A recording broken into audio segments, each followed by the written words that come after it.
Okay, finding the inverse of a function. Now, you may not actually know what a function is right now, but you have solved literal equations, and that's what this is going to, this kind of follows it.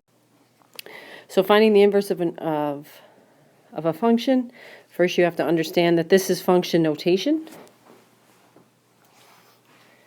This means find the inverse of a function. To find the inverse of a function, we simply switch x and y. Now technically what's happening, if you remember this from geometry, you are reflecting the function through the line y equals x. Okay, and what that in essence means is you're simply switching the x and the y. So if you see here, this is x, this is y, and this is a point, so the inverse would be y, x. It would just simply switch the two. So the inverse of this function is 0, negative 1, 2, 1, 4, 3, and 6, 5. Just simply switch every point, the x value and the y value. So how do you do it if it's an actual equation? Well, we don't use f of x. So if f of x is in the equation, we put it in for y. These two are in essence the same thing, and it's just easier to solve with a y instead of an f of x. You switch, replace that, you interchange the x and the y, and solve for y. And then in the end, it's good to replace f inverse of x with that. All right, so we have f of x equals here, so we changed that to a y. Then interchange the x and the y, so these two get switched. No numbers, just the letters. And then we have to solve for y. So if you recall, so we want to get the y by itself, so we have to get rid of the 3 and the 2. Get rid of the 2 first. So this is why we just did solving literal equations. Divide by 3. So y equals x minus 2 over 3. Now we simply divide that 3 into both of these and replace the y with f inverse of x. This is the last step here. And so it's x over 3 minus 2 over 3. That 3, you have to understand, goes into both of them. 6. Oh, slide 6. Okay, this problem's an interesting problem, but here we go. We got nice fractions. Replace the y. Replace f of x with y. Switch the x and the y. Remember, we're just switching the x and the y, not any numbers.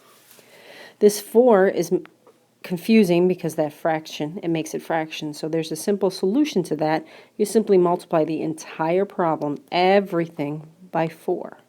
Each piece gets multiplied by 4. And when I do that, I get this is 4x, but 4 times 1/4 is simply the 1 on the top. Okay, and then 4 here times the 3 over 4 here, the 4's cancel themselves out, and you're just left with the negative 3 there. And then you solve this equation, and, oops, sorry, 4x plus 3 equals y, and replace that y with the inverse. And that's the inverse. Okay, you try these two, and then I'll just quickly go through them. Switch the x and the y. So no matter what happens or how difficult these are, everyone should be able to do the first 2 steps. Replacing that with y here, and then switching the x and the y. If you can't do that when you come in on Monday, it's going to be a problem. So this y is replaced, and we simply divide that 2 into each of the pieces. And that's it. Okay, here, this is y. Switch the x and the y. Okay, now what we generally just say is whatever the largest denominator is. So we have this guy, this guy, and this guy.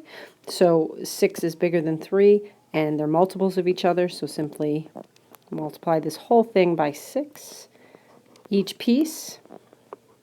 So it becomes 6x equals. Now when I multiply 6 times 2/3, you can do this in your calculator.